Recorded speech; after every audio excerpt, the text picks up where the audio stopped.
Hey, welcome to Startup with Ferris live stream. Thank you for tuning in. I'm so pumped to have you here. What is new in the world of entrepreneurship? Let me ask you something. Have you have you ever felt like you're just one step away from breaking through in your business, but something is missing? Or maybe you're struggling to keep clients around, or getting new ones feels like trying to fill a leaky bucket. Does that sound familiar? Well, here's the truth. The problem isn't your services, your pricing, or even the market. It's all about value delivery, delivering real game changing value to clients is really what's going to separate the businesses that are just getting by from the ones that are thriving and scaling. See, think about it. When clients feel that you as a consultant, as a service provider, when you're bringing unique, consistent value, they'll stay. They'll even refer people to you and they'll rave.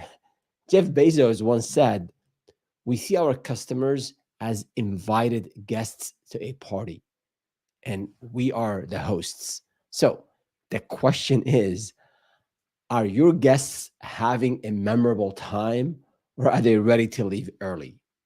Today, I'll share the keys to building a services business, a consulting business that delivers this kind of value every single time. Whether you're just starting out today, or last month, or last quarter, or maybe you've already started and you're struggling and you really want to scale, these strategies that I'll be discussing today, they're your secret weapons for client loyalty, growth, and also, and more importantly, to have fun in your business. So get comfortable. Let's dive into it, and let's dive into creating value that clients cannot resist. Before we dive in, some housekeeping items. As always, whether you're watching or listening live or tuning in later, I'd love to hear from you. Leave me a comment, send me a direct message, email me. I want to know about the struggles, the challenges, the issues you're facing, the small and the big wins you're having. We do this every Wednesday where we have a business topic and then we answer questions from the community. So email me, uh, go on the website, startupwithferris.com, go on our YouTube channel, or on any social media platform you're on Instagram, on X, on Facebook.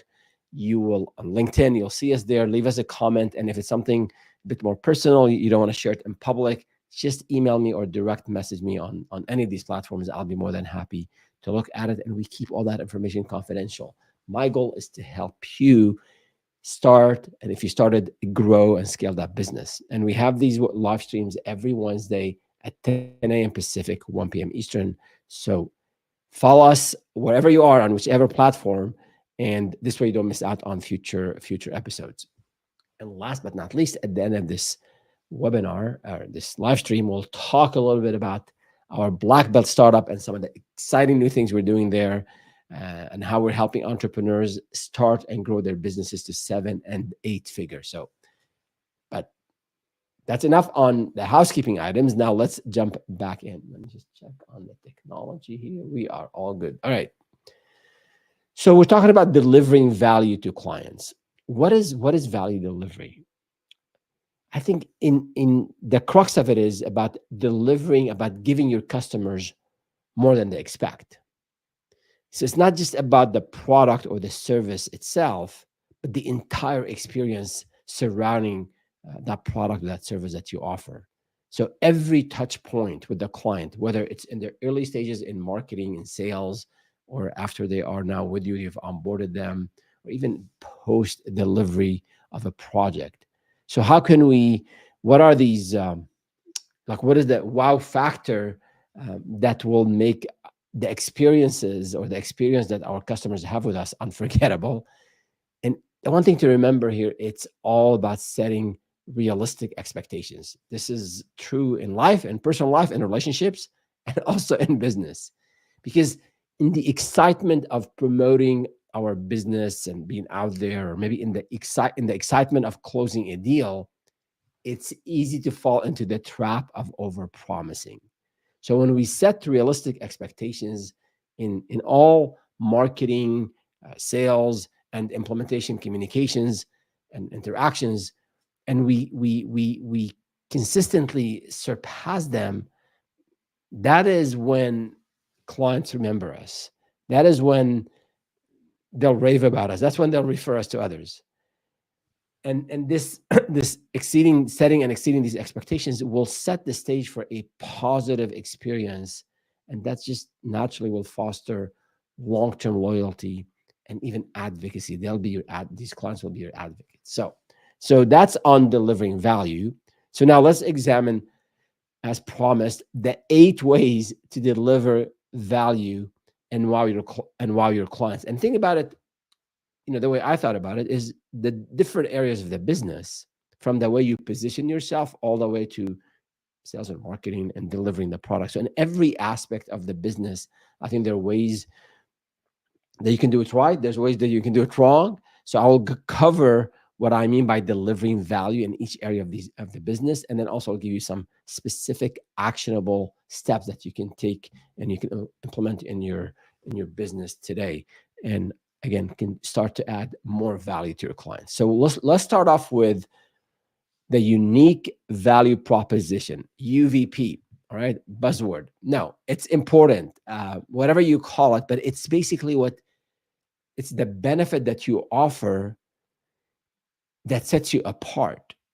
Whether you are big on responsiveness, whether you are the top service provider in your area, whether you are the least expensive, whatever sets you apart, all the certifications you have, the industry knowledge, the case studies that you have, whatever sets you apart, that is what I want to make sure that you truly communicate that to the client. So again, you can say, and this is where clients know what you are known for. Clients know the areas that you're really strong in. So instead of saying, let's just talk about marketing. Let's say you can say, hey, I'm a marketing consultant in your networking event, on your website, wherever you position yourself. You can say, I'm a marketing consultant. That's pretty broad.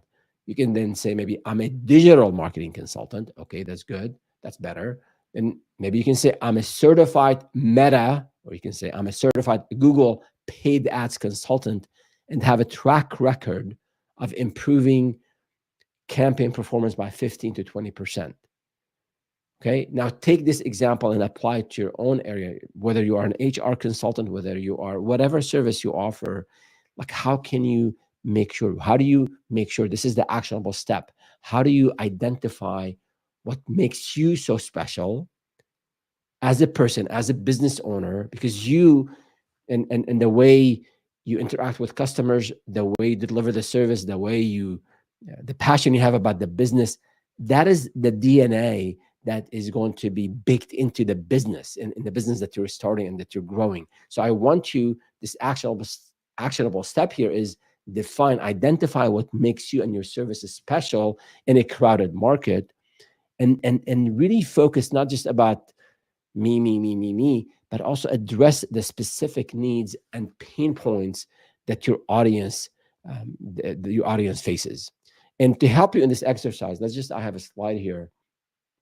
Let's pull it up on the value proposition canvas here. So let's see, where's the slide? Right here, right? So you see, on one hand, on the left hand side, and for those of you listening, I'll walk you through it. Think of your ideal customer profile, your customer profile.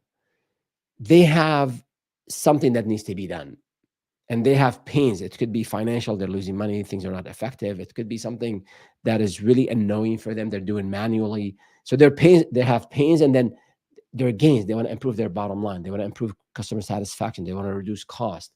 So you have to write down, this is one, and we have in our Black Belt Startup course, the free course, we have a module on this, and we have more details in the paid membership. But the idea is, define your customer profile, and then you want to map that to your product and services, and think of the pains that the customers have. How do I relieve those pains? And then the gains that the customers are looking for, how do I create and accelerate those gains for them? That is really what you want to do. And I'll walk you through a quick example here. If you are, if you have your, let's say your client is a small, we'll stick with the marketing example. You're a marketing consultant, and you have a small business owner, and the business is struggling to attract new customers. So their jobs, let's say you're working with the owner, or maybe their person in charge of marketing, their jobs, basically, as you see on here in the canvas, is to increase maybe website traffic, increase phone calls, generate leads, and then convert those leads into sales. That's the job of the business owner, or the person they hired to do that. Their pains are, they have a limited budget. They don't have a lot of money to spend on marketing. They don't have time. They're busy with other things.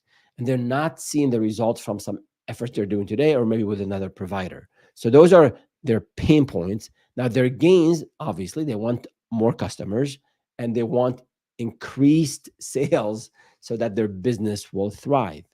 So after you speak with them, after you meet and ask thoughtful questions, and probe into some details, you get this picture of their pains, their gains, and what is it that they are trying to get done. Now, the value map is, you provide affordable marketing strategy, like you develop a marketing strategy, and affordable because they're price sensitive. You provide social media management, you optimize their website, you provide maybe some lead generation campaigns. So that is where you do this value mapping, this value proposition canvas. Is this exercise is to identify the pains, the gains, and then what is it they're trying to do, and then mapping your services, your products, and then we deliver these services or products to, again, create the gains and then relieve the pains, right? So that is, and again, we have a lot of content on this concept of UVP, unique value proposition. It's really important. 42% of small businesses fail, according to, I was reading this yesterday, the U.S. Chamber of Commerce data, for lack of market demand. And a lot of times there's no market demand because business owners, in their business planning and they're vetting the idea, they didn't do proper research. And the more time you spend on defining and articulating your unique value proposition, the better position you'll be in, a better position to attract the right customers and then close more deals for your business. So that's number one, right? Number two is the delivery of the service or the product that you have. So obviously people buy from us, we have to deliver the solution, but how can we empower the clients to maximize the benefits of the service or the product independently? So a lot of times we do an implementation. I'll give you an example. Let's say an HR consultant. They hired you, a mid-sized company hired you to implement a new software to help them with manage the benefits for the employees, manage the whole performance review process, peer feedback and evaluation process, right? You go in, you're a certified consultant on this software, you implement it, you point the customer to maybe the online training course by the software vendor, and maybe here's some documentation that you can use when you have a question.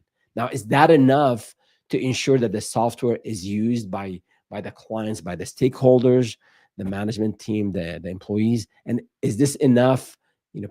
Provide maybe a link to the online training and also some documentation. Is that going to be enough to exceed the client's expectations and make sure they're satisfied?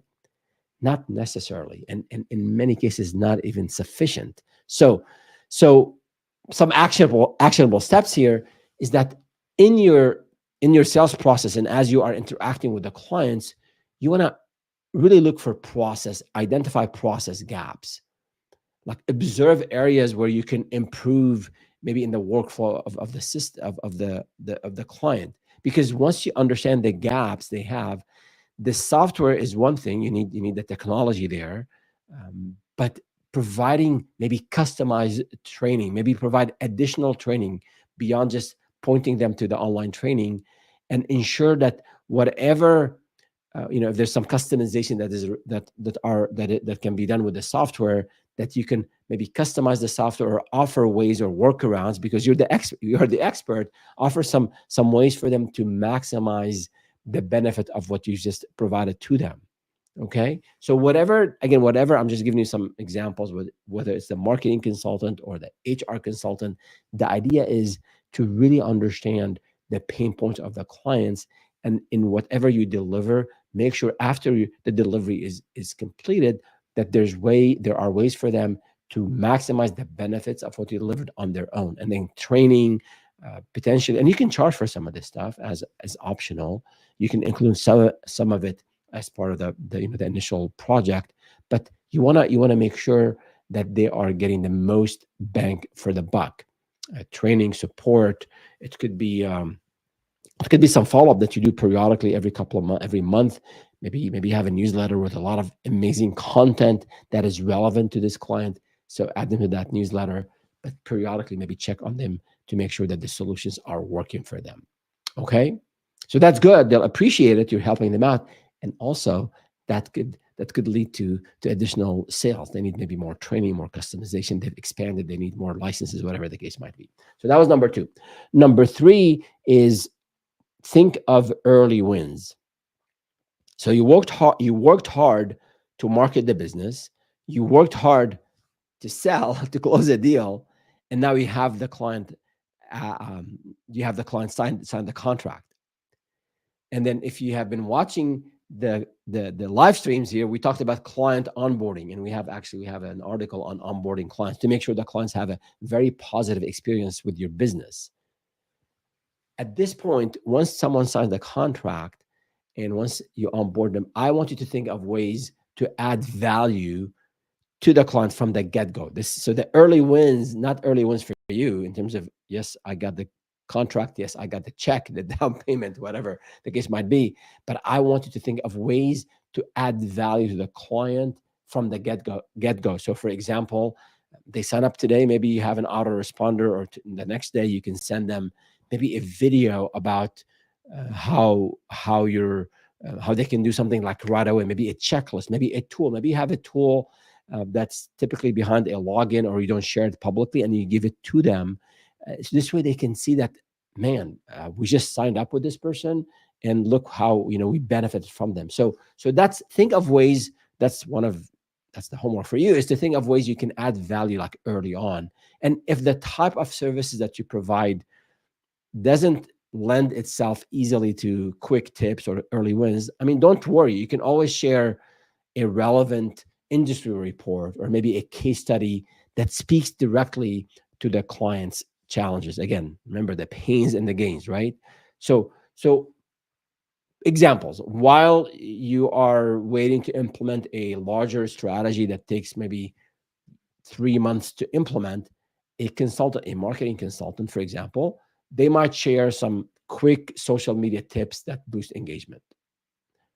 You can say, if you're a financial advisor, you can provide maybe a budget tool early on, something maybe you've automated, you built, or maybe an Excel or a Google sheet with some formula in there that the client can use right away, and that would provide immediate value. So this shows that you've done your homework, you understand the client's pain points, and that you are serious about helping your client succeed.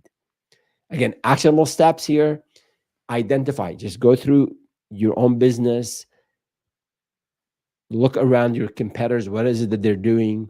If you're going to networking events, you're listening to the pain points of the clients, and be very creative and spot opportunities for immediate value creation, immediate value that you can offer during this initial phase of any project. And then always communicate proactively, inform the client about what to expect from you, like right, as you're getting closer to close a deal.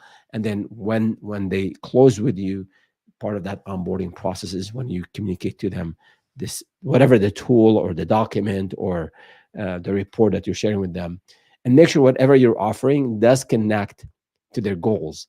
You want to tie the early wins here to the overall project objective. If you send them something that has nothing to do with the services, they hired you for, it might not land as well. All right. And again, if you're listening live, would love to hear your feedback about how you're adding value to your clients, or if you're not sure, if you have a specific service business or product business as well, and you're just not sure how to add value to clients, just feel free to leave us a comment here. Be more than happy to answer them. And sometimes the questions in the comments don't flow through right away into my interface here, but do leave us we look at all the comments. If we don't answer it today, we'll definitely answer it after the call. The fourth point here, again, we are on track here to get to 8. So the fourth point is operational efficiency, meaning doing things faster, doing things more efficiently in it's marketing sales, also as it relates to the client. So, for example, if I ask the client for questions, I don't want to just maybe pick up the phone and call them and waste half an hour of their time. I can send a survey, right? So instead of maybe unless asking questions real time is important to you.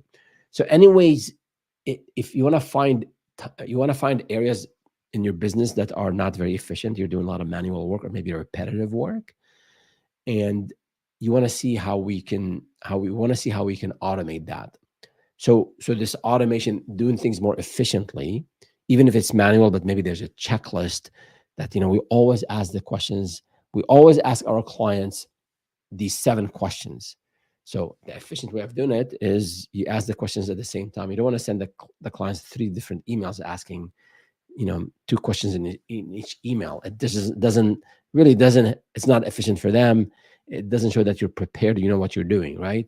So finding ways to do things efficiently will free up time for you that you can then focus on the business, focus on sales and marketing, focus on how you can maybe penetrate another market or penetrate larger accounts.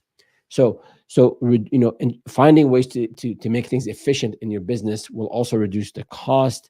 And then as you become more efficient, you can compete maybe potentially for one line of service, one service line. You can compete on price because now you're very, very efficient, and you can pass on the savings, to clients.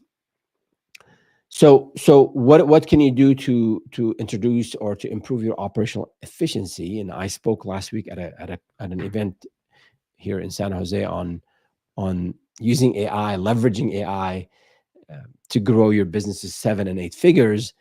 And I talked about leveraging technology, whatever technology means for your service internally, task list, project management tools, a checklist. You can your sales process, your marketing process, your content generation process. A lot of things in business are repeatable. So how do we standardize across all these areas of the business? When we have an opening, we want to hire someone. What is the process? So to make sure we hire the right candidate. Okay, we have a job description. We identify the needs, put a job description. Okay, what do we ask in the interviews? How do we vet? How do we negotiate? How do we onboard a new client? How do we onboard a new employee? All these things should be well documented. And again, if you're new to this concept of systems and processes, we do have a worksheet on listing, a master sheet actually, on all the essential, and it's a pretty comprehensive list, essential processes that you should have in your business. So and we'll make sure we'll add a link to it in the description, but if you haven't seen that one, let me know, and then we'll make sure you have access to it. So these are the actionable items for you in terms of efficiency, and identify where is it that I'm spending a lot of manual time, where is it that I can use technology, including AI, to really make things more efficient. So that's number 4. Number 5, customer service and support. So in that area of the business, I mean, this is it's very obvious. Outstanding customer service will just improve loyalty, and maybe as importantly, early on in the business, or if you're struggling in your business, you want this positive word of mouth. You want the referrals, and referrals come after the word of mouth, right? So make it easy for customers to get support. If you have documentations, FAQs, videos describing common challenges, common questions that customers ask, that's helpful. Also, just in terms of support channels, phone, email, text, live chat, whatever easy, is easy for you and for the customer. So demonstrate your commitment to make sure they can easily um, access the information about the service or the product, and also you can communicate with them efficiently as well. And as your business grows and as you have maybe a lot of customers, potentially you can invest in a customer support platform to help you track things. Get like the trouble tickets and autoresponders and all that good stuff. But it's really a mindset that I want to, you as a business owner, as a leader, I want to make sure that customer service, I want to make sure that I want to offer outstanding customer service. And offering outstanding customer service is all about point number 4, processes. What do we do? What's our response time? We commit to a 2-hour response time. Make sure you commit to it. If you commit to a 4-hour response time, make sure you deliver on that 4 hours. So this I think it's really important. It's more than the technology, and it's more than the processes. It's that mindset that this is really, I want to compete on outstanding customer service. This is how I add value. And then make sure this is part of your company's DNA, and the processes that you establish and the people you hire are going to support you deliver that outstanding service or customer support. Now, in terms of, and always, of course, in terms of actionable items here, we talked about responding within your commitment, the response time. In terms of, listening, like if you have let's say you have 10 clients and 5 of them came back to you with the same issue, then just address that issue and make it part of your delivery. So if they said the documentation is not clear, just clarify the documentation, and then you won't have the same issue with other people, right? So listen carefully to what customers are going through, because all of us business owners, subject matter experts, like we have this concept called the curse of knowledge. Like we know too much about our area of expertise. We know a lot about what we're doing, what we're delivering. The customers are new to this. They don't know the industry jargon. They don't know any of this stuff. So make sure that you listen to their needs, and then as you address the need of one client and fix it in your processes, in your documentation, in your service, in your product, you won't have that same issue in the future, and you've already addressed and exceeded the expectations for future clients, because you've already addressed a lot of the issues that might have come up otherwise. And then we move on to number 6, and that is on feedback and continuous improvement. It does tie to the previous point of the outstanding customer service. And it's really important, again, I wanted to create this lasting value. And to do that, constantly, you want to evolve the services that you offer to meet the client's needs. So again, some of these points are related, but I'm highlighting this because, again, this turns into a mindset. There's no ego in here. Like, I want to improve the business. It doesn't matter whether I was right or wrong, or my colleague is right or wrong. Like, how do we make sure we get the feedback, whether it's an internal discussion we have about a campaign, or about delivering a project, or about whatever the case might be internally, or maybe it's with the customer. So seeking feedback and adjusting what we do based on this feedback is going to really differentiate those who will succeed and get to their destination, the 7 or 8 figures, with less pain, with less gray hair, than those who will struggle a lot to get there. So actively seeking feedback and adjusting based on insights. It just shows the client that we value their experience. So if a client says, you know what, let's say we have a project with 3 phases, and he said, like the documentation that you delivered at the end of phase 1 was lacking, it was missing information. Then you fix your process to improve your documentation, and then at the second phase of this project, you give them just complete comprehensive documentation. Oh my God, look at this, you've improved a lot.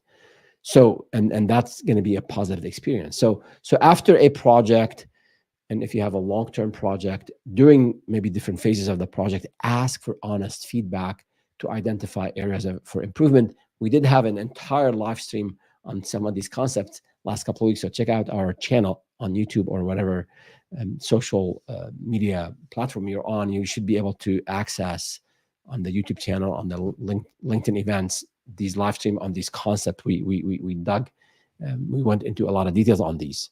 But after a project, ask for honest feedback from your team, if you had suppliers, from your suppliers, and then also from the customers, and make sure that people feel heard and implement. This is not a theoretical exercise. You want to implement whatever makes sense for you to implement. Sometimes you have a great feedback, you can't implement all of it. So acknowledge that, but then, get, in terms of actionable steps, establish a feedback loop, surveys, in-person reviews, check-ins, gather the feedback, and then don't be defensive, be open to criticism, whether it's constructive or not. Listen to it, especially early on in your business, because you'll have a lot of gaps. You don't know what you don't know. So approach the feedback as an opportunity to learn and grow, and fight that the urge to respond and be defensive, and then take it in, assess it objectively, and see what you need to do to improve the business. All right. And then when you fix things based on the feedback, communicate to the person who gave you that feedback. I think they'll appreciate it. The people love to be heard, and it's for your own benefit. So, and you're establishing trust and strong relationships when you do that. Two more to go, and then we'll wrap it up. Number 7 is customer relationship management. Now, this is a specific thing within sales, customer relationship management systems, CRMs. I think I have 4 or 5 live streams on CRMs, how to pick the right CRM, how to define the requirements for the CRM.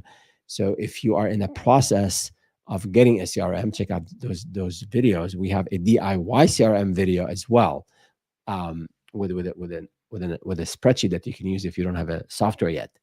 But the idea, why is it I made it to the list, this point to the list, because I see a lot of businesses, small businesses, not investing in tech and not investing in CRMs. And I'm not affiliated with any of these names I'm about to mention. So whether you're using Pipedrive or HubSpot or Zoho CRM, or of course Salesforce, it really doesn't matter. I want you to have a process, a system. That's how you scale your business. You will lose leads, you will lose clients, you'll lose opportunities if you are not tracking every customer engagement that you have. And that's a muscle I want you to build. So to build strong, lasting relationships, it requires more than goodwill. And I remember things, and I know exactly when to follow up. No, you won't. I always say, once you have 50 or so qualified leads, that's when you need to start looking to invest in a CRM. And the investment in technology is going to be relatively small and light compared to the time you need to put to build that muscle, so that you capture the information about your clients. So we won't go into a lot about CRMs, because we have you can check out the live streams on that topic. But I want you to think of these systems, including the CRM, as a way for you to be more efficient, as a way for you to not lose leads and not lose a track of which opportunities are hot and which ones are not. Because I want you to focus your time on the qualified leads, and I want you to focus your time on those deals that need to be nurtured so that you can close them quickly. So actionable steps. If you're new to this concept of CRMs, check out our content on this. We'll leave a link in the description to the first live stream on CRMs. So do that. And then if you're familiar with the CRM system and you haven't chosen one, you can use our DIY worksheet for now. But then really the idea I want you to work on is to keep all relevant client data, including notes and preferences and everything you learn about them, all that context, leave it in one place. Spreadsheet for now is okay. All right. And then make sure you follow up on this. If the client says, get back with me in 2 weeks, make sure you have a note in there to get back with them in 2 weeks. All right. And the last point, last but not least, is in the area of marketing and sales. And that's the area of targeted marketing and sales. And how do we add value in these areas of the business? It's really, I want you to be thinking of marketing and sales, not in kind of getting the word out and casting a wide net. You might need to cast a wide net at one point, but I want you with this UVP concept, the unique value proposition, with understanding the target audience. And again, we have content on all this stuff. Check out our Black Belt Startup channel, website, blackbeltstartup.com. We have a free course that we talk about a lot of these concepts. So I want you to think in sales and marketing, not just shouting into the void that, hey, I exist and I'm so great at this. It's really strategically thinking about, how do I reach to my ideal clients with a message that's going to resonate. Excuse me. Because it's easier to just go and attend any event. It's easier to just go and talk to anyone. So casting a wide net might seem tempting, but it often leads to wasted resources and minimal results. So instead, focus on targeted marketing efforts, because with the targeting message, because that will speak directly to the needs and pain points of your niche, of your target audience.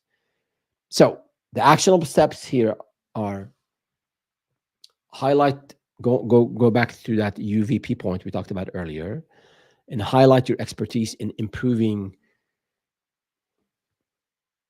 those gains, creating those gains for the customers, and then resolving or addressing the pains, and make sure that you are going to under promise and over deliver. So if you say in your networking event or on your website, and you say, we pride ourselves on responsiveness, that's your marketing message, in whichever way you say it. But that's let's say that's the essence of what you're saying. And then when people have experience with you, a lead comes to your website and submit an email, and you reply back to them in 3 days, my friend, that's not responsiveness.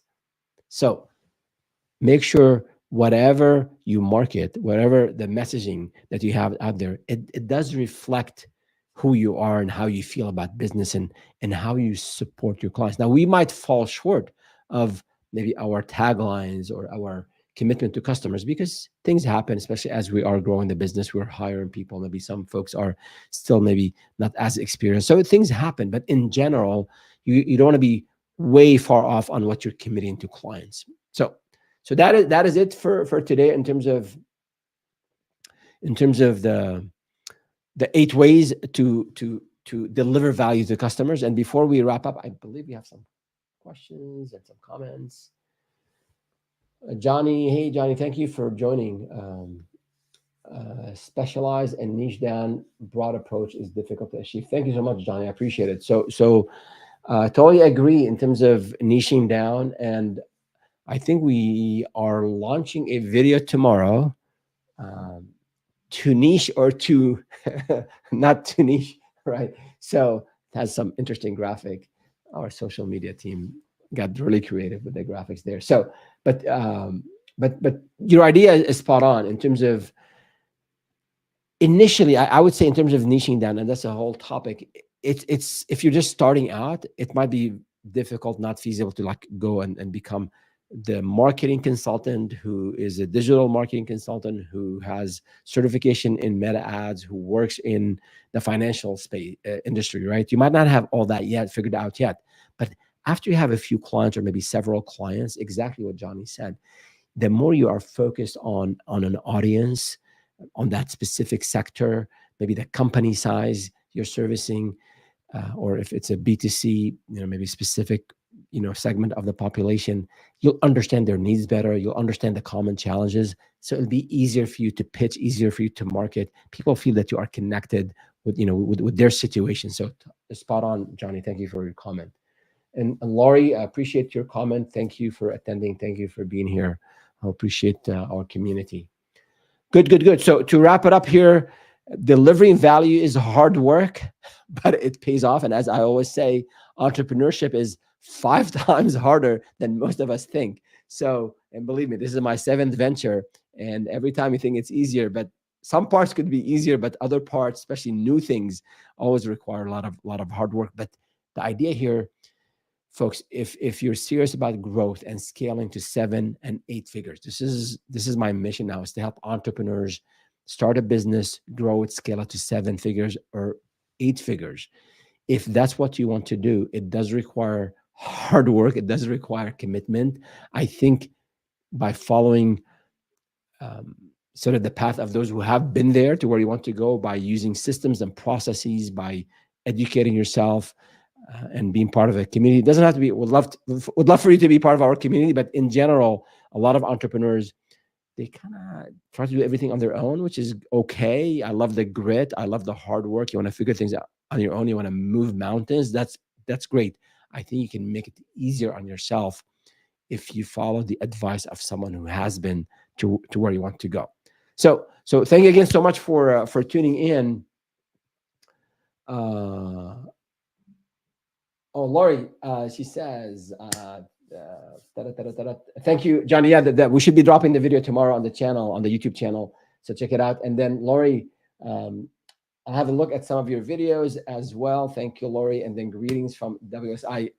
WSI was there 20 years ago and is still there today. And a lot of friends in that network. And for those of you out there, again, I don't get commission for this. If you're looking for marketing, digital marketing help, check out the WSI network. Is the global network of consultants, and they're everywhere. So yeah, good. One last thing here, as we said, in terms of the Black Belt Startup Program, I have a couple slides on this. Again, make sure if you're liking this content, subscribe to the channel, hit the like button, share it. Would love the feedback. And then if there's specific topics you want us to cover, please do let me know. That's what I do. My waking hours are spent on thinking of ways to help entrepreneurs. And then the Black Belt Startup Program I mentioned, we do have a free course. You can complete the course in, let's move the slide to that, please, here. Yep. This is what I posted today. So our social media team got really creative. Starting a business is scary, but there's a treat for you. So sign up for the free 12-part course. So don't let the 12-part course intimidate you. It's actually, you can complete the whole course for free in 1 hour. So check it out at blackbeltstartup.com. And it's a training and a coaching program, the paid membership, that is. And I have weekly office hours, and we help you develop your own roadmap to get to that first set of clients or to scale the business. Yeah, if you check it out, and if you have any questions on that, let us know. And thank you so much for tuning in, and see you next week. Have a good one. Bye.